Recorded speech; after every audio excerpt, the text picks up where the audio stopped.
Hey, hello guys, this is Andy here. Welcome to this video, and in today's video I want to talk about how to be more fundable. Before I get into the details, first I want to start by saying that I have my little friend over here.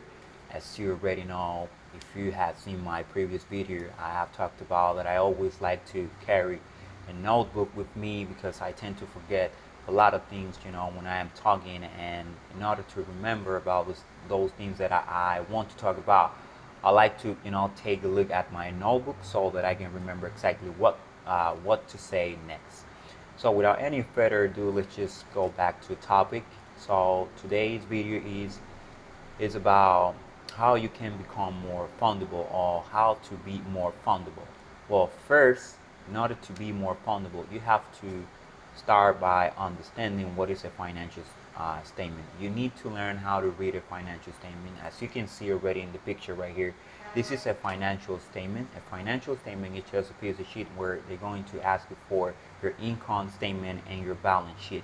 Income statement is also known by the banks by uh, your profit and loss, and balance sheet is all about your assets and liabilities. As you can see already in the picture right there, you have two columns right there in your asset.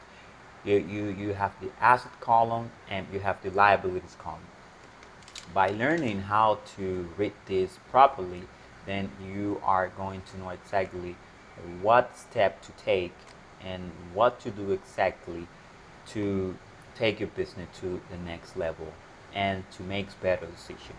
So income statement is a profit and loss. Profit and loss is exactly, you know, uh, where the money is coming from and where the money is going from.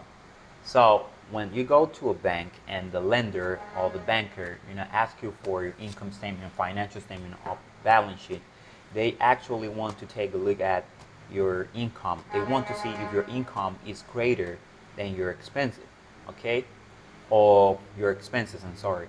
They want to take a look at your asset and liability. They want to see if your asset at putting if your assets are putting more money into your pocket, then the liabilities are getting more money out of your pocket. All right. By they, taking a look at that, they going to determine if you are really fundable, if they can lend you the money, or if they cannot lend you the money. All right. So take a look at your statement, take a look at your financial statement, and you better, make sure that your income are greater and your assets are putting more money into your pocket than liabilities are getting more money out of your pocket. All right? Because that's something they take in consideration. That's something they take into account, and that's the first part. Why? Because once they lend you the money, they want to make sure that you can put back what you borrow. Okay? As you already know, you go to a bank, and if you don't have enough money to pay back, if you don't make money, they won't lend you any money. That's the first thing you need to dominate: financial statement. Right? The second thing that you need to do is, now that you know how to read a financial statement correctly, that means that you can start managing your business correctly.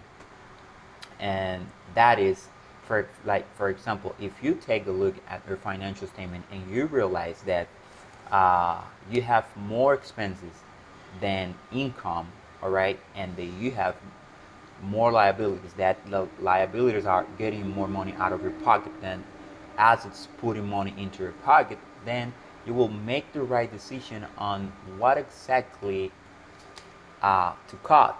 You know, you will know exactly what to cut out of your expenses so that your income can increase more. All right, and by doing so, you can become more uh, fundable. Another way, and for me it's just the best way, is by selling more. If you don't know, maybe you know about sales cures everything. By selling more, uh, when you tend to sell more and more, eventually and automatically your income will increase, your revenue will increase automatically because you're just selling more. So, and by your income and revenue increasing, that's every time you go to a bank, for example, and they say that in order to qualify for a loan, you need to be making at least $100,000 or more a year. Well, if you're selling more, now you know that you're just meeting the required revenue because you're selling a lot and you certainly are making more than $100,000 a year. You have to focus on that, selling more. But don't forget about the financial statement part, because even if you start selling a lot, you don't do anything by selling a lot and at the same time spending a lot, all right? Because that's like throwing your money out of the window. Okay, you have to control the expenses part, right? And by controlling the expenses part is by taking a look frequently to your financial statement. You know how many expenses you have, how many liabilities you have, and how many, expenses or, yeah, liabilities or expenses you need to pay down so that your income can increase even more.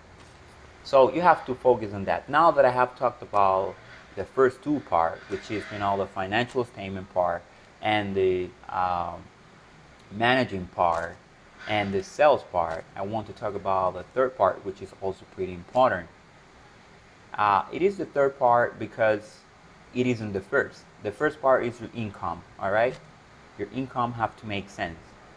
It has to be greater because that's how the lender get to know that you are able to pay back what they are going to lend you, all right? So, but credit is important because credit is exactly what makes a lender, like you better and trust you better. But also credit can make a lender dislike you better and not trust you at all. And that's why credit is very important. So you need to have your credit at least at 700, all right? So the question for you is how to have better credit. Well, that's why I want to invite you to my next video, right? I'm going to make a video where I am going to talk about more in details on how to have better credit and how to increase your credit and how to have an exceptional credit so that you can become more fundable, because also you should know the credit is going to be the determining factor of what's going to be the term of your loan and what's going to be the interest rate. If you don't have good credit, what's may happen is that the lender may say, well, this person, yeah, he's making the money, his income is greater than expenses he has, his assets are putting more money into his pocket and liabilities are getting money out of there. That's pretty sound, that's pretty good, and I like it. I don't like the fact that he has very poor credit history. Like for example, I'm seeing this person credit and he has 6, 7, 8, 9 late payments. He have like 4 or 5 charge-off collections. He has excessive inquiries. I mean, like I don't like the fact that this person has just a poor credit and he's just making a lot of money. This person is very irresponsible. I am going to take the risk. I'm going to lend the money because at the end of the day he can pay it back. But I don't trust him very much, and because I don't trust him very much, I'm going to increase the interest rate, and then you end up paying a very high interest rate. And the question is, why do you have to pay a high interest rate when you can pay cheaper interest rate? That's the question. So in order for you to to make it happen like that, you need to have good credit.